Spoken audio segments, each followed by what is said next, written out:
ખેડા જિલ્લાના સહકારી દૂધ ઉત્પાદક સંઘના નિયામક મંડળની સામાન્ય ચૂંટણીના 96 દિવસ બાદ ચેરમેન અને વાઇસ ચેરમેન પદ માટેની ચૂંટણીઓ યોજાતા, જેમાં બંને પદ પર ભાજપ પ્રેરિત ઉમેદવારોનો બિનહરીફ વિજય થયો.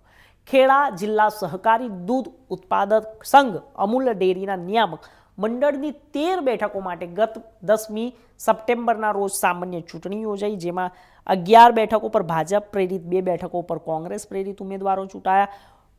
અમૂલ નિયામક મંડળના ચેરમેન, વાઇસ ચેરમેન પદ માટે પ્રાંત અધિકારીઓની ચૂંટણી અધિકારીઓની અધ્યક્ષસ્થાને ચૂંટણી યોજાઈ, જેમાં ભાજપના સહકારી આગેવાન બિપિન ગોતા પક્ષનો મેન્ડેટ લઈ આવ્યા બાદ ચૂંટણી પ્રક્રિયા હાથ ધરાઈ. અમૂલ ચેરમેન પદે વીરપુર બેઠક પર બિનહરીફ ચૂંટાયેલા સાબેસી પરમાર, વાઇસ ચેરમેન પદે વ્યક્તિગત બેઠક પર બિનહરીફ ચૂંટાયેલા વિજય ફલાભાઈ પટેલની બિનહરીફ ચૂંટાઈ આવે.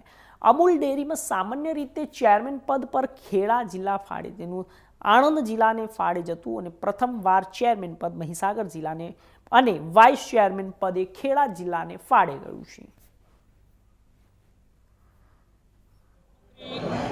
ઇલેક્શનમાં ભારતીય જનતા પાર્ટીના ડિરેક્ટરોનો જળવણ વિજય થઈ અને ભારતીય જનતા પાર્ટીનું શાસન આવ્યું હતું.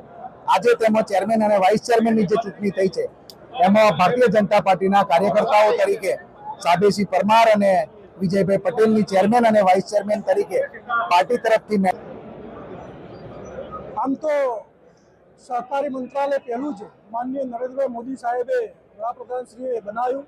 એના પહેલા મંત્રી માનનીય અમિતભાઈ શાહ જે વર્ષોથી આ સહકારી મંત્રાલયની અંદર જેઓ કામ કરતા આવ્યા, એમને પહેલા સહકારિતા મંત્રી બનાવ્યા, ત્યારબાદ જે પ્રકારે આખા દેશની અંદર અને સવિશેષ ગુજરાતની અંદર જે ડેરી ઉદ્યોગ છે એને જે પ્રકારે ફાયદો થાય, ઓછામાં ઓછી સરકારી પ્રોબ્લેમો ના હોય અને સરકાર દ્વારા તેના પ્રોબ્લેમો નિકાલ થાય એવી વ્યવસ્થા ઊભી કરી. અનેક વ્યવસ્થાઓ સાથે આ ડેરીઓને વધુમાં વધુ ફાયદો થાય તેથી જિલ્લા બેંકો પણ ડેરીઓને કંઈક મદદ કરી શકે, સરકાર દ્વારા કંઈક મદદ કરી શકાય, આ પ્રકારની યોજના સાથે આજે તમામ ડેરીઓ કામ કરી રહી છે અને એની અંદર અમૂલ જે છે. આજરોજ અમૂલના ચેરમેન તથા વાઇસ ચેરમેનની ચૂંટણીની પ્રક્રિયા પૂર્ણ કરવામાં આવી છે. બંને ચૂંટણીમાં બિનહરીફ વિજેતા જાહેર કરવામાં આવ્યા છે.